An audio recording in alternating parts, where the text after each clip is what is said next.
అందరికీ నమస్తే అండి. Good morning. ఈనాడు, ఆంధ్రజ్యోతి, సాక్షి, ఆంధ్రప్రభ 4 వార్తాపత్రికల్లో వచ్చిన వార్తలు, వాటిలో వాస్తవాలు, ఉద్దేశాలు అన్నీ కూడా మనం ఈ వీడియోలో ఉన్నదన్నట్టు డిస్కస్ చేద్దాం.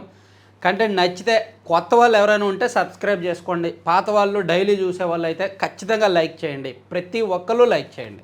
మీ ప్రతి లైకు ఇంపార్టెంట్. ఈరోజు కాస్త లేట్ అవుద్ది రిలీజ్ చేయడానికి. ఎందుకంటే ఇప్పుడు 7:11 అయింది. ఇప్పుడు వీడియో స్టార్ట్ చేశా. ఎందుకంటే నేను 6:20కి వచ్చా స్టూడియోకి. జస్ట్ ఇలా ఈ స్క్రీన్ ఆన్ చేశాను, లైట్లు ఆన్ చేశా, స్టార్ట్ చేస్తున్నా, పవర్ పోయింది. వెయిట్ చేసా 10 నిమిషాలు, పవర్ రాలా. 6:43 ఆ టైంకి లైన్మెన్కి ఫోన్ చేశా, ఏమయ్యా పవర్ పోయింది అని. సార్ ఒక పావు గంట పడుతుంది, కొంచెం లోకల్లో పవర్ బ్రేక్ డౌన్ అయింది, మెయింటెనెన్స్, ఒకసారి చూస్తున్నారు మన వాళ్ళు, వచ్చేస్తుంది అన్నాడు. చూసా 7 వరకు చూసా, ఇంకా రాలే. ఏఈ గారికి ఫోన్ చేద్దామని ఫోన్ తీసా, అప్పుడు వచ్చింది, మళ్ళీ పోయింది. ఇప్పుడే వచ్చిందనమాట 7:10కి. సరే అని ఇప్పుడు స్టార్ట్ చేస్తున్నా. సో అందుకే అప్పుడప్పుడు లేట్ అవుద్ది. నిజానికి పవర్ పోయినప్పుడు మనకి అన్నీ రన్ అవుతాయి, స్టూడియో రన్ అవుద్ది. కానీ ఒక స్క్రీన్ ప్లస్ ఈ 2 లైట్లు, స్క్రీన్ ఆన్లో ఉంటే ఖచ్చితంగా ఈ 2 లైట్లు ఆన్లో ఉండాలి. ఇవి హై కెపాసిటీ అనమాట, పవర్ కన్జంప్షన్ ఎక్కువ. కాబట్టి ఇన్వర్టర్ మీద కూడా రన్ అవ్వి. ఇన్వర్టర్ మీద కూడా రన్ అయ్యే పరిస్థితి లేదు. మనం జనరేటర్ కొన్నాం, జనరేటర్ కూడా దీనికి స్టూడియో వరకు పని చేయట్లేదు.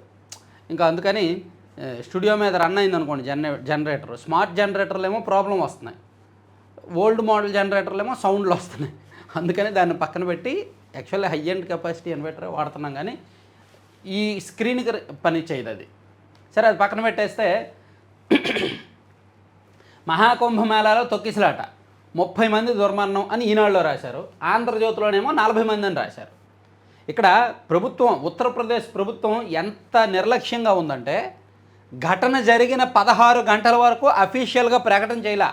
ఇదిగో పలానా చోట ఘటన జరిగింది, ఇంతమంది మరణించారు, ఇంతమంది గాయపడ్డారనే అధికారిక ప్రకటన లేదు. 16 గంటలు, నిన్న తెల్లవారుజామున 3:30 ఆ టైంలో, 2:30, 3 ఆ టైంలో ఆ ఘటన జరిగింది. నిన్న సాయంత్రం 6:30 తర్వాత ఎప్పుడో అధికారికంగా అఫీషియల్ ప్రకటన చేసింది ప్రభుత్వం. అప్పటి వరకు వెళ్తున్నారు, చూస్తున్నారు, పోలీసులు అధికారులు ఉంటున్నారు, కానీ అధికారికంగా ఎటువంటిది రాలేదు. అధికారికంగా వచ్చినప్పటికీ కన్ఫ్యూజన్. చూడండి, వీళ్ళేమో 30 మంది రాశారు, వీళ్ళేమో 40 మంది రాశారు. నేషనల్ మీడియాలో చాలా చోట్ల 30 మంది అనే రాశారు. సో ఇది ఉత్తరప్రదేశ్లో జరుగుతున్న మహాకుంభమేళాలో నిన్న మౌని అమావాస్య కాబట్టి జనం ఒకేసారి భారీగా కోట్లాది మంది తరలి వచ్చారు. నిన్న ఒక్కరోజే 10 కోట్ల మంది వరకు పుణ్యస్నానాలు చేశారని ఒక అంచనా. సో అంతమంది వచ్చేసరికి దానికి ప్రభుత్వాలు ఎక్కడో మరి ఫెయిల్ అవుతున్నాయండి. జనం వస్తారు అని తెలిసినప్పటికీ దానికి తగిన సౌకర్యాలు లేకపోవడం, జనంలో కూడా నిర్లక్ష్యం. అర్జెంటుగా వెళ్ళాలి, అర్జెంటుగా స్నానం చేసేయాలి, అర్జెంటుగా టోకెన్లు తీసుకోవాలి, అర్జెంటుగా దర్శనం చేసుకోవాలి, అర్జెంటుగా ఇంటికి వెళ్ళిపోవాలి. అంత తాపత్రయం, అంత తపన ఉన్నప్పుడు వెళ్ళడం ఎందుకు? భక్తితో వెళ్ళినప్పుడు అంత ఓర్పు, సహనం ఉండాలిగా. జనంలో కూడా కామన్ సెన్స్ ఉండట్లేదు. ఇటువంటి చోటుకి వెళ్ళినప్పుడు ఎలా ఉండాలండి? చూడండి, తొక్కిసలాట బాధితురాలను ఆసుపత్రికి తీసుకెళ్ళిన సహాయక సిబ్బంది, ఆసుపత్రి మార్చు వద్ద విలపిస్తున్న తొక్కిసలాట బాధితుల బంధువులు. మృతుల్లో 9 కర్ణాటక వాసులు. అఖాడాల సంఘం ఘాట్కు పోటీ ఎత్తిన భక్తులు బ్యారికేడ్లపైకి ఎక్కడంతో దుర్ఘటన. రాష్ట్రపతి, ప్రధాని తీవ్ర దిగ్భ్రాంతి. న్యాయ విచారణకు యూపీ సీఎం ఆదేశం. మృతుల కుటుంబాలకు 25 లక్షల పరిహారం. తొక్కిసలాట, దేవుడి దగ్గరకు వెళ్ళో, పుణ్యస్నానాలకు వెళ్ళో తొక్కిసలాటతో జనం చనిపోవడం, విలువైన జీవితాన్ని ఈ విధంగా వృధా చేసుకోవడం చాలా బాధగా ఉందండి. భక్తి ఉండొచ్చుగాక, కానీ ఒక లిమిట్లో ఉంటే బాగుండేది. కానీ దీన్ని ఏమనాలో కూడా అర్థం కావట్లా. ప్రాణం కంటే భక్తి ముఖ్యమా అనేది ఒకసారి ఆలోచించుకోవాలి. ఎందుకంటే అక్కడికి వెళ్ళడం రిస్క్. దాదాపుగా 15 కిలోమీటర్లు నడవాలంట. ఆటోలు కానీ, ఆటో ఎక్కినా, బస్సు ఎక్కినా, ఏమెక్కినా ఆ ఘాట్లకి, స్నాన ఘాట్లకు 15 కిలోమీటర్లు అవతలే ఆపేస్తారు. అక్కడ నుంచి నడుచుకుంటూనే వెళ్ళాలి. అదంతా నడుచుకుంటూ వెళ్ళి స్నానానికి వెళ్ళేసరికి వాళ్ళకి ఆ లోపల నుంచి ఎక్కడ ఇరిటేషన్ వచ్చేస్తుంది. అర్జెంటుగా స్నానం అయిపోవాలి, అర్జెంటుగా వెళ్ళిపోవాలని. ఇంకా నథింగ్ టు డూ, ఏం చేయలేరు ఇంకా అక్కడికి వెళ్ళాక. ఉత్తరప్రదేశ్లోని ప్రయాగ్రాజ్లో జరుగుతున్న మహాకుంభమేళాలో తీవ్ర విషాదం చోటు చేసుకుంది. మౌని అమావాస్య సందర్భంగా అమృత స్నానం కోసం భక్తులు భారీగా తరలి రావడంతో సంగం ఘాట్ వద్ద తెల్లవారుజామున తొక్కిసలాట జరిగింది. ఈ ఘటనలో 30 మంది మరణించారు, 60 మందికి పైగా గాయపడ్డారు. ఘటనపై రాష్ట్రపతి, ప్రధాని, ఇతర ప్రముఖులు తీవ్ర దిగ్భ్రాంతి వ్యక్తం చేశారు. మరోవైపు తొక్కిసలాటపై రాష్ట్ర ప్రభుత్వం న్యాయ విచారణకు ఆదేశించింది. మృతుల కుటుంబాలకు 25 లక్షల చొప్పున పరిహారాన్ని ముఖ్యమంత్రి యోగి ఆదిత్యనాథ్ ప్రకటించారు.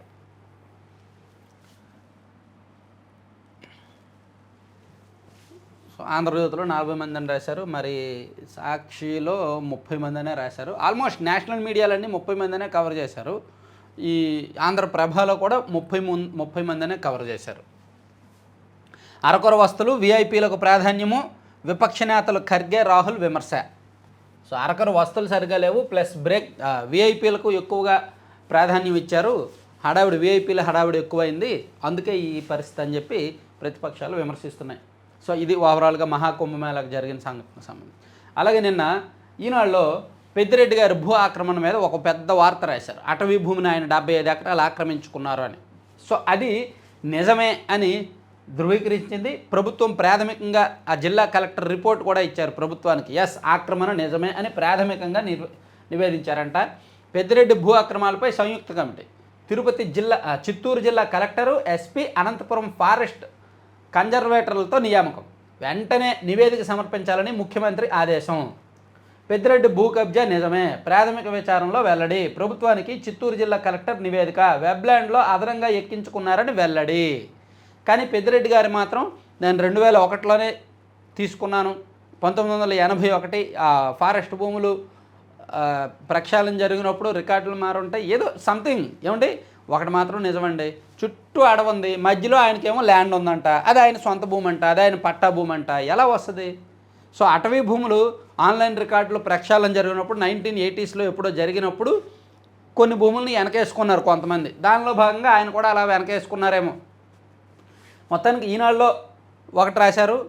నిన్న పెద్దిరెడ్డి గారు మాత్రం ప్రెస్ మీట్ పెట్టి అవి నా పట్టా భూములే, గతంలో కూడా ప్రభుత్వాలు ప్రయత్నించాయి, అవి అటవీ భూములని తేల్చడానికి ప్రయత్నించాయి, విచారణ జరిగింది 2 సార్లు, కానీ కాదు, అవి పట్టా భూములే, గతంలో ప్రభుత్వమే నాకు అధికారికంగా ధృవీకరించింది, నా మీద ఈ ఆరోపణలు రావడం కొత్త ఏమీ కాదు, నేను దేనికైనా సిద్ధమే, ఎటువంటి విచారణకైనా సిద్ధమే, ఇటువంటి తప్పుడు వార్తలు రాసిన ఈనాడు మీద పరువు నష్టం దావా వేస్తాను, అది ఇదని చెప్పుకొచ్చారు. సరే, ఎవరైనా అలాగే చెప్తారు.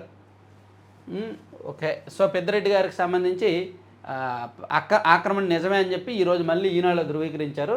సో దానికి కౌంటర్ ఇదిగోండి, సాక్షిలో ఇచ్చారు. పట్టా భూములను అటవీ భూములు అంటారా? ఈనాడువి దుర్మార్గపు రాతలు. పొంగనూరు వైఎస్ఆర్సీపీ ఎమ్మెల్యే పెద్దిరెడ్డి రామచంద్రారెడ్డి, బాబు డైవర్షన్ పాలిటిక్స్, రాజకీయ ప్రత్యర్థులపై వేధింపులు. అందులో భాగంగానే మాపై భూ కబ్జా ఆరోపణలు. 75 ఎకరాల ప్రైవేటు భూమిని 2001లోనే కొనుగోలు చేశాం, అది అటవీ భూమి కాదని 1981లోనే డైరెక్టర్ ఆఫ్ సెటిల్మెంట్స్ నిర్ధారించింది. టీడీపీ కాంగ్రెస్ హయాంలో 2 సార్లు రెవెన్యూ అటవీ శాఖల సర్వేలోనూ అదే తేలింది. ఈనాడు ఈటీవీపై పరువు నష్టం దావా వేస్తాం.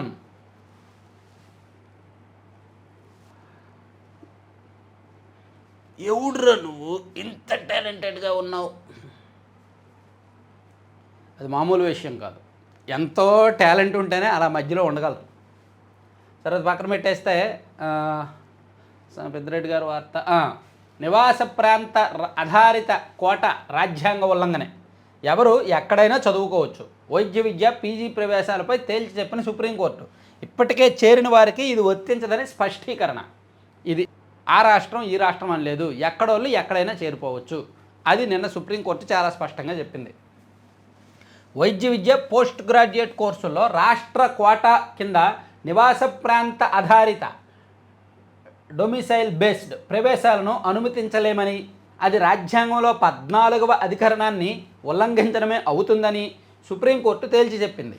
Justice Hrishikesh Roy, justice Sudhanshu Dhulia, justice SVN భట్ల ధర్మాసనం బుధవారం ఈ మేరకు కీలక తీర్పు వెలువరించింది.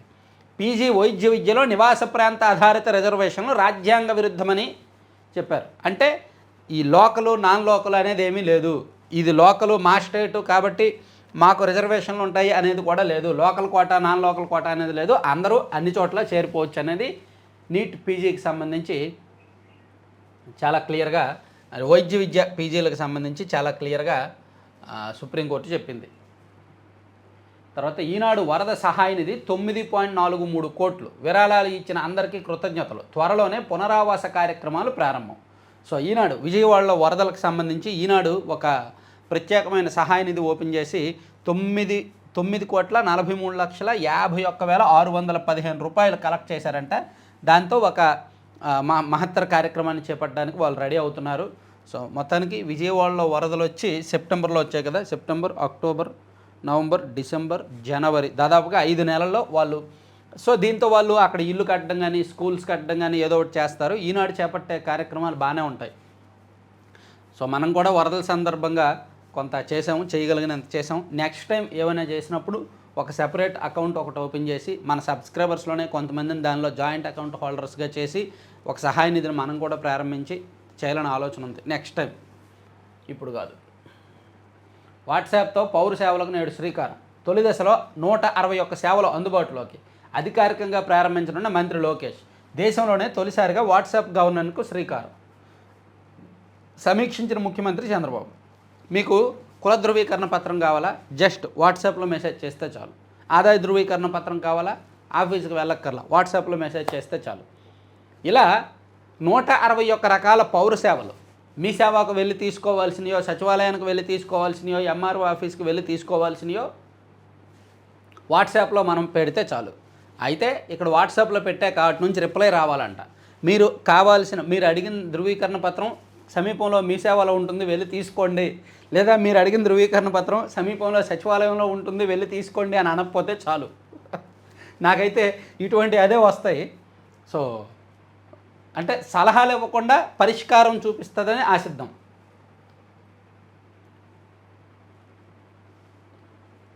ఇది సంగతి. కార్టూన్. 2024 లోక్సభ ఎన్నికల్లో కాంగ్రెస్ వల్లే భాజపాకు అధికారం, మమతా బెనర్జీ. ఈ కార్టూన్ చూడండి, ఇండియా కూటమి వీళ్ళు ప్రత్యర్థుల మీద యుద్ధానికి వెళ్తే వీళ్ళని వీళ్ళే కొట్టుకుంటున్నారని. పాపం ఒక కామెడీ అయిపోయింది ఇండియా కూటమి. ఐక్యత లేక, ఏకనాయకత్వం లేక అలా అయిపోయింది. ఎమ్మెల్సీ ఎన్నికల షెడ్యూల్ విడుదల. ఉభయ గోదావరి, గుంటూరు, కృష్ణా పట్టభద్రుల, ఉత్తరాంధ్ర ఉపాధ్యాయ నియోజకవర్గాలకు ఫిబ్రవరి 3 నుంచి నామినేషన్ల స్వీకరణ, 27వ తేదీన పోలింగ్. తర్వాత విజయవాడ, విశాఖ మెట్రోలకు 199 ఎకరాల భూసేకరణ, కలెక్టర్లకు ప్రభుత్వం ఆదేశాలు. మంచిది. కుంభమేళాల తొక్కిసలాటపై చంద్రబాబు దిగ్భ్రాంతి.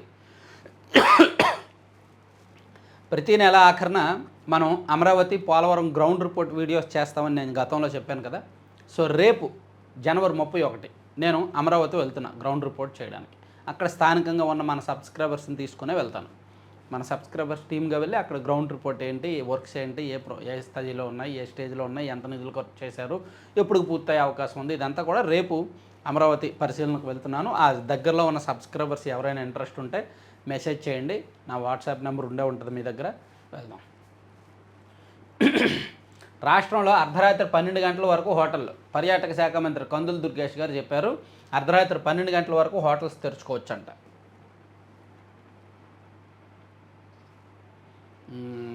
ఓకే, ఇవన్నీ 2వ పేజీ అయిపోయింది. తర్వాత పేజీ. పెద్దిరెడ్డి భూ కబ్జా నిజమే, ప్రాథమిక విచారణలో వెల్లడి. ప్రభుత్వానికి చిత్తూరు జిల్లా కలెక్టర్ నివేదిక. వెబ్లాండ్లో అదనంగా ఎక్కించుకున్నారని వెల్లడి అని చెప్పి, ఇదిగోండి సర్వే నెంబరు 295/1A, విస్తీర్ణం 15 ఎకరాలు పెద్దిరెడ్డి పేరు మీద ఉంది. 1B ఏమో 10.80 ఎకరాలు పి ఇంద్రమ్మ పేరు మీద ఉంది. 1C ఏమో పెద్దిరెడ్డి మిథున్ రెడ్డి పేరు మీద ఉంది. ఇట్లా రకరకాల పేర్ల మీద వెబ్లాండ్లో అదనంగా ఎక్కించుకున్నారంట. తర్వాత కబ్జా చేసిన భూముల్ని పేదలకు పంచండి. పెద్దిరెడ్డి రామచంద్రారెడ్డి, మిథున్ రెడ్డి దుర్మార్గాల గురించి మీడియాలో వస్తోంది గోరంతే. తప్పుడు రికార్డులతో 100 ఎకరాలు దోచుకున్నారు. మండిపడ్డ మంత్రులు, తెదేపా నేతలు. ఈ హడావుడంతా ఒక వారం రోజులు ఉంటుందిలే, ఆ తర్వాత మళ్ళీ వదిలేస్తారు. చంద్రబాబుపై ఆ కేసు సిబిఐకి ఇవ్వనక్కర్లేదు.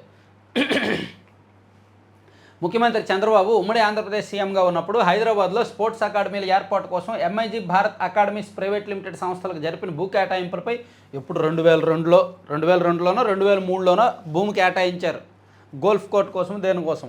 దాని మీద ఇప్పటికీ కూడా సిబిఐకి ఇవ్వాలని చెప్పి పిటిషన్ వస్తే సుప్రీంకోర్టు ఏమో అది సిబిఐకి ఇవ్వక్కర్లేదు అని చెప్పిందనమాట.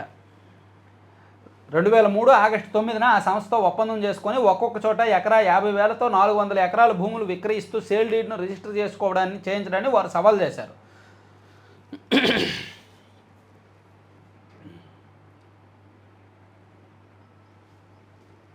అక్రమాల క్రమబద్ధీకరణ జరిగేదిలా 150 గజాల వరకు ఉచితం, 2 ఏళ్ల తర్వాత యాజమాన్య హక్కులు, మహిళల పేర్లపైన పట్టాలు జారీ.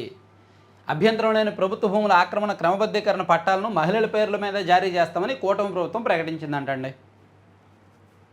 ఫైబర్ నెట్ పూర్వ ఎండీ మాజీ చైర్మన్పై కేసులు పెడదాం. వారిద్దరూ తప్పుడు ఫిర్యాదు ఇచ్చారు. అందులో చంద్రబాబు పేరు లేదు, తర్వాత చేర్చారు. ఫైబర్ నెట్పై సాక్షిలో తప్పుడు కథనాలు.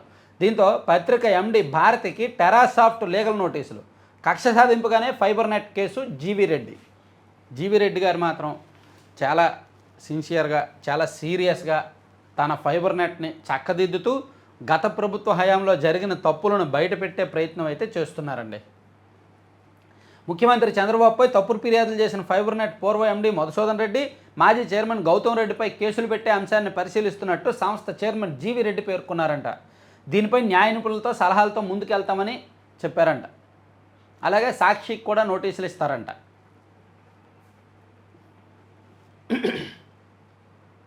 తర్వాత సింహాచలం పంచగ్రామాల సమస్యకు పరిష్కారం, భూముల క్రమబద్ధీకరణకు ముందడుగు. అప్పన్న దేవస్థానానికి 5,300 కోట్ల విలువైన 610 ఎకరాలు కేటాయింపునకు సీఎం ఆమోదం. 12,149 ఇళ్ల యజమానులకు ఊరట. అక్రమ నిర్మాణాల క్రమబద్ధీకరణకు సానుకూల నిర్ణయం. సచివాలయంలో విశాఖ ప్రజాప్రతినిధులతో సీఎం సమీక్ష. సింహాచలం ఆలయ భూముల పరిధిలోని పంచగ్రామాల భూముల క్రమబద్ధీకరణ విషయంలో కూటమి ప్రభుత్వం సానుకూల నిర్ణయం తీసుకుంది. ఆక్రమణకు గురైన ఆలయ భూములను ప్రత్యామ్నాయంగా 5,300 కోట్ల విలువైన భూములను దేవస్థానానికి ఇతర చోట్ల కేటాయించేందుకు ముఖ్యమంత్రి చంద్రబాబు ఆమోదం తెలిపారు. గోదావరి బోర్డు చైర్మన్గా ఏకే ప్రధాన్. శకటం చరితార్థం. రాష్ట్ర శకటానికి 3వ బహుమతి. ఉత్తరప్రదేశ్, త్రిపురలకు తొలి 2 బహుమతులు. గణతంత్ర దినోత్సవం సందర్భంగా మన రాష్ట్రం తరపున ఢిల్లీలో ఏటికొప్పాక బొమ్మలను ప్రదర్శించారు కదా, ఆ శకటాన్ని ప్రదర్శించారు. సో దానికి 3వ స్థానం, 3వ బహుమతి వచ్చింది. చాలా గర్వకారణం ఆంధ్రప్రదేశ్కు. గణతంత్ర దినోత్సవం నాడు ఢిల్లీలోని కర్తవ్య పథలో రాష్ట్ర సాంస్కృతిక కళావైభవాన్ని చాటి చెప్పిన ఏటికొప్పాక పర్యావరణ అనుకూల శకటానికి 3వ బహుమతి లభించింది. తొలి 2 బహుమతులకు ఉత్తరప్రదేశ్కు చెందిన మహాకుంభమేళా శకటం, త్రిపురకు చెందిన 14 దేవతామూర్తుల ఆరాధనా శకటాలకు లభించాయి. తొలి బహుమతి ఇది, మహాకుంభమేళాకు సంబంధించిన శకటం. సెకండ్ బహుమతి ఇది, త్రిపుర శకటం. 3వ బహుమతి ఇది, ఏపీ శకటం. బాగుంది. బనకచెర్లపై ముందుకు వెళ్లకుండా ఏపీని అడ్డుకోండి. గోదావరి బోర్డుకు తెలంగాణ నీటిపారుదల శాఖ ముఖ్య కార్యదర్శి రాహుల్ బొజ్జా లేఖ. మంగళగిరిలో మెగా హ్యాండ్లూమ్ పార్క్.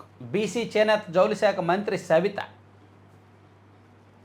గుంటూరు జిల్లా మంగళగిరిలో ఆటోనగర్లో 10.8 ఎకరాల్లో మెగా హ్యాండ్లూమ్ పార్క్. ఇది ఎన్నికల హామీ, లోకేష్ గారు ఇచ్చిన ఎన్నికల హామీ. నూతన డీజీపీగా హరీష్ కుమార్ గుప్తా. ఆంధ్రప్రదేశ్ నూతన డీజీపీగా హరీష్ కుమార్ గుప్తా గారు నియమితులయ్యారండి. 1992 బ్యాచ్ ఐపీఎస్ అధికారి ఆయన. తర్వాత జగన్ పాలనలో విధ్వంసాన్ని బయటపెట్టిన అసర్ నివేదిక. ప్రభుత్వ విద్యలో ప్రమాణాలు పెంచే కనీస చర్యలు తీసుకోలేదు. ఎక్స్లో మంత్రి నారా లోకేష్. నిన్న నారా లోకేష్ గారు ఒక ట్వీట్ చేశారు. అసర్ నివేదిక ఆధారంగా గత ప్రభుత్వ హయాంలో విద్యా వ్యవస్థను ఎలా నాశనం చేశారో అని. ఈవెన్ దానికి కౌంటర్గా వైసీపీ వాళ్ళు కూడా ఒక పెద్ద కౌంటర్ ఇచ్చారు. విద్యా దీవెన ఆపేశారు, వసతి దీవెన ఆపేశారు, ఫీజు రియంబర్స్ అదేంటది తల్లికి వందనం ఆపేశారు, అన్ని పథకాలు ఆపేసింది మీరు, నాడు నేడు పనులు ఆపేసింది మీరు, ట్యాబ్లు పంపిణీ ఆపేసింది మీరు, అన్నీ విధ్వంసం చేస్తున్నది మీరు, తిరిగి మమ్మల్ని అంటారా అని చెప్పి వైసీపీ వాళ్ళు కౌంటర్ కూడా ఇచ్చారు. తర్వాత మధ్యాహ్న భోజనంపై అభిప్రాయ సేకరణ. పాఠశాలలో మధ్యాహ్న భోజనం అమలు తీరుపై విద్యార్థులు, తల్లిదండ్రుల నుంచి ఐవీఆర్ఎస్ ద్వారా అభిప్రాయాలు తీసుకోవాలని విద్యాశాఖ. ఈ రిపోర్ట్లు ఉన్నదన్నట్టు మంత్రి వరకు, ప్రభుత్వ పెద్దల వరకు వెళ్తే మంచిది. ఈ రిపోర్ట్లు మ్యానిపులేట్ చేసి మార్చకుండా ఇవ్వాలి. ఎందుకంటే మధ్యాహ్న భోజనం విషయంలో బిలో 50% పాజిటివ్ ఉంటుంది. మోర్ దాన్ 50% వ్యతిరేకంగానే ఉన్నారు ఆ క్వాలిటీ విషయంలో. సరే, ఇవన్నీ ఈనాడు అంశాలండి, పక్కన పెడదాం. సాక్షికి వెళ్తే సాక్షిలో ఇది ఓకే. సాక్షిలో ఏంటో తెలుసా, మీరు ఆశ్చర్యం. మొదటి పార్ట్లో ఎక్కడా కూడా చంద్రబాబు గారి మీద ఏడుపు వార్త లేదు, టీడీపీ మీద ఏడుపు వార్త లేదు, జగన్మోహన్ రెడ్డి గారి భజన వార్త లేదు. ఇలా అయితే ఎలా సాక్షి? ఇలా మారిపోతే ఎలా? ఇదిగోండి చూడండి, ఇది 50% అనుకోండి, ఈ పైన ఎక్కడా లేదు అసలు. వీళ్ళ అజెండా ఏంటి? ఉంటే జగన్మోహన్ రెడ్డి గారిని భజన చేయాలి, లేదా చంద్రబాబు గారి మీద టీడీపీ మీద ఏడవాలి. ఆ వార్తలు ఏమీ లేవు ఈరోజు సాక్షిలో. ఇలా అయితే పాఠకులు తగ్గిపోతారు. పాపం వాళ్ళ మైండ్లు ఏమైపోవాలి. మెడికల్ పీజీలో లోకల్ కోటా రాజ్యాంగ విరుద్ధం. పీజీకి దేశమంతా ఓపెన్ కేటగిరీ, స్థానిక కోటా ఎంబీబీఎస్కే పరిమితం సుప్రీంకోర్టు. ఎంబీబీఎస్ వరకే లోకల్ కోటా, ఎంబీబీఎస్ దాటాక లోకల్ కోటా లేదు. చాలా క్లియర్గా చెప్పింది సుప్రీంకోర్టు. సవాళ్ళను సమర్థవంతంగా ఎదుర్కోవాలి. నేటి యువత 4C సూత్రాన్ని పాటించాలి. ఏ రంగంలోనైనా కాలానుగుణంగా మార్పులు సహజం. మార్పులు సవాళ్ళు ఎదుర్కొనేందుకు యువత సిద్ధంగా ఉండాలి.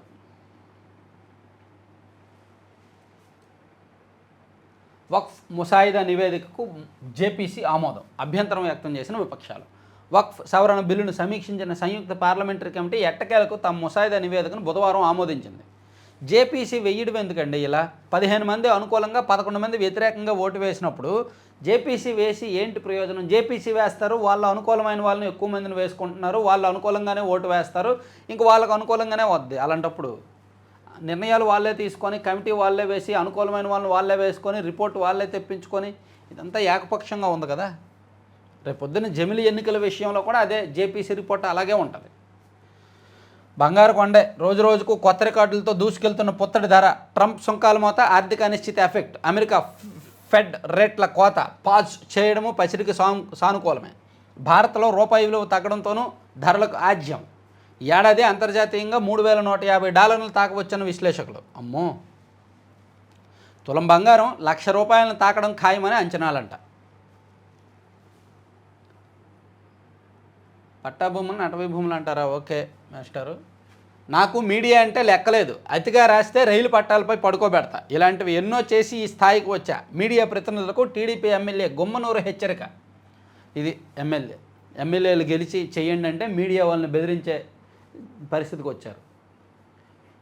అసలు మీడియా సిన్సియర్గా పనిచేస్తే ఈయన ఎలా గెలిచాడు? ఇప్పుడు గుమ్మనూరు జయరాం గారు అంత సిన్సియర్గా, సిన్సియర్గా నిజాయితీగా ఉన్నారు ఆ రాజకీయాల్లో. నిజంగా రాజ్యాంగబద్ధంగా చట్ట ప్రకారం అయితే ఆయన 28 లక్షలు ఖర్చు పెట్టే ఎమ్మెల్యే అవ్వాలి. 28 లక్షలు ఖర్చు పెట్టారా? ఇలాంటి ఎన్నో మాట్లాడచ్చు మీడియా వాళ్ళు. సో అంటే అలాగే ఆయన మీద గతంలో బినామీ పేరిట భూములు సంపాదించారనే కేసు కూడా ఒకటి ఉంది. ఇలా అనేక ఆరోపణలు ఉన్నాయి, వివాదాలు ఉన్నాయి. అవన్నీ ఉన్నప్పుడు సైలెంట్గా ఉండాలి, లేదా మీడియాతో ఫ్రెండ్లీగా ఉండాలి, లేదా ఎటువంటి కాంట్రవర్సీస్ లేకుండా వివాదరహితంగా జాగ్రత్తగా ఉండాలి. అలా కాకుండా ఇష్టం వచ్చినట్టు మాట్లాడి రైలు పట్టాల మీద పడుకోబెడతాడంట. ఆ వీడియో నేను కూడా విన్నా. నేను గతంలో ఇలాంటివి చాలా చేసి వచ్చాము. మీరు రాస్తే నిజాయితీగా రాయండి, మంచి రాయండి, చెడు రాయండి, ఆధారాలు మీరు రాసే ప్రతిదానికి ఆధారాలు చూపించండి, ఆధారాలు చూపించకపోతే మాత్రం ఊరుకోను అని చెప్పి ఆయన హెచ్చరించాడు. అంతగా హెచ్చరించాల్సిన పనేముందో. ఇటువంటి వాళ్ళని పార్టీలో చేర్చుకొని వీళ్ళేం వెలగబెడుతున్నారో ఈ కూటమి పార్టీలు. అసలు ఎందుకు చేర్చుకున్నారు ఆయన్ని పార్టీలో? ఇటువంటి వార్నింగ్లు ఇవ్వడానిక? నేటి నుంచి రాష్ట్రంలో వాట్సాప్ గవర్నెన్స్. ఓకే, డీజీపీగా హరీష్ కుమార్ గుప్తా, రిటైర్ అయిన తర్వాత కూడా ఆర్టీసీ ఎండీగా CH Dwaraka Tirumalarao. Okay, ISRO century. ఇప్పటి వరకు 100 ప్రయోగాలను పూర్తి చేసి 548 ఉపగ్రహాలను నింగిలోకి పంపిన ఇస్రో. దిగ్విజయంగా కక్షలోకి చేరిన నావిక్ 02 ఉపగ్రహం, అందుబాటులోకి రానున్న అత్యాధునిక నావిగేషన్ వ్యవస్థ. సో ఇస్రో మన భారతదేశ ప్రయోగాలను అంతర్జాతీయ స్థాయిలో విజయవంతంగా సాగుతుందన్నమాట. 99% సక్సెస్ రేటు. ఆల్మోస్ట్ ఎక్కడ ఫెయిల్యూర్ అనేది ఉండదు. ఏదో అక్కడక్కడ చిన్న ఫెయిల్యూర్స్ ఉన్నా సరే మళ్ళీ నెక్స్ట్ డే దాన్ని మళ్ళీ పంపిస్తారు, సక్సెస్ అవుతారు. అది ఇస్రో ప్రత్యేకత. సో 100 ప్రయోగాలను పూర్తి చేశారంట. యమున నీటిని తాగే దమ్ముందా? అమిత్ షా రాహుల్కు కేజ్రీవాల్ సవాల్. ఆప్ను ప్రజలు క్షమించరు, కేజ్రీవాల్పై మోదీ మండిపాటు. వేసుకోండి, ఏదైనా 4-5 రోజులే. మీరేం మాట్లాడతారో మాట్లాడండి, ఎలా ఎంటర్టైన్ చేస్తారో ఎంటర్టైన్ చేయండి. ఏదైనా 4 రోజులే మీ ప్రచారానికి టైం అయిపోయింది. సాక్షి, ఆంధ్రజ్యోతి ఇది అయిపోయింది. తర్వాత అమరావతిపై అదే ద్వేషం, రాజధాని రోడ్లపై జగన్ పత్రిక రాతలు. అంటే నిన్న సాక్షిలో రాశారు కదా, సాధారణంగా నేషనల్ హైవే నిర్మాణానికి ఏమో కిలోమీటర్కి 22 నుంచి 23 కోట్లు ఖర్చు అవుతుంది. ఈ పవర్ ఫెయిల్యూర్ ఎవడండి దీన్ని తీసుకొచ్చాడు? ఆగమ్మా ఆగు.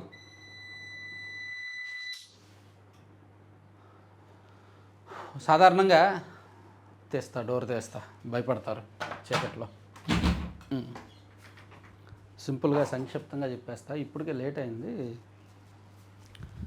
నిన్న సాక్షిలో కిలోమీటర్ జాతీయ రహదారి నిర్మాణానికి ఎన్హెచ్ఏఐ వాళ్ళు 22-23 కోట్లు ఖర్చు పెడతారు, కానీ అమరావతి పరిధిలో సిఆర్డిఏలో మాత్రం కనిపించట్లేదు కదా, సిఆర్డిఏలో మాత్రం 53 కోట్ల వరకు ఖర్చు చేశారు. ఇదంతా కూడా మేసేస్తున్నారు, నిధుల మేత భారీగా అక్రమాలు జరిగిపోతున్నాయి అన్నట్టు రాసుకొచ్చారు కదా. సో దాని వాస్తవం ఏంటంటే అక్కడ underground drainage, plantation, plus ఫుట్పాత్లు, ఇరువైపులా కూడా మెయింటెనెన్స్, ఇలా అనేక పనులు. ఓన్లీ రోడ్డు నిర్మాణం మాత్రమే కాదు, దాని మెయింటెనెన్స్ ప్లస్ దానికి సంబంధించిన అదనపు హంగులు, భూగర్భ డ్రైనేజీ వ్యవస్థ, ఇలా అదనంగా అన్నీ కూడా నిర్మించాల్సి ఉంటుంది. కాబట్టి 53 కోట్లు ఖర్చు చేస్తున్నారు అని దానికి కౌంటర్ ఆంధ్రజ్యోతిలో రాశారు. కాకపోతే మరీ 22కి 53కి చాలా తేడా ఉంది కదా, అదే కొంత అనుమానించాల్సిన అంశమే. ఎంత అండర్ గ్రౌండ్ డ్రైనేజీ, ఫుట్పాత్లు, అవి ఇవి మెయింటెనెన్స్లు అన్నంతా ఉన్నా సరే డబల్ అవ్వదు కదా. సో అది కొంచెం వెరిఫై చేద్దాంలే. సరే, ఇవాళతో ఆపేద్దామండి. ఇప్పటికే 7:40 అయింది. ఇప్పుడు మళ్ళీ పవర్ వచ్చిన తర్వాత మళ్ళీ నేను స్టార్ట్ చేస్తే ఇంకా లేట్ అయిపోద్ది. ఇతర వీడియోస్ అన్నీ చేసుకోవచ్చు. పవర్ లేకపోయినా మనకి స్టూడియో రన్ చేయడానికి వీడియోస్కి ఇబ్బంది ఉండదు, ఓన్లీ స్క్రీన్ మీద చేయడానికే ప్రాబ్లం మనకి.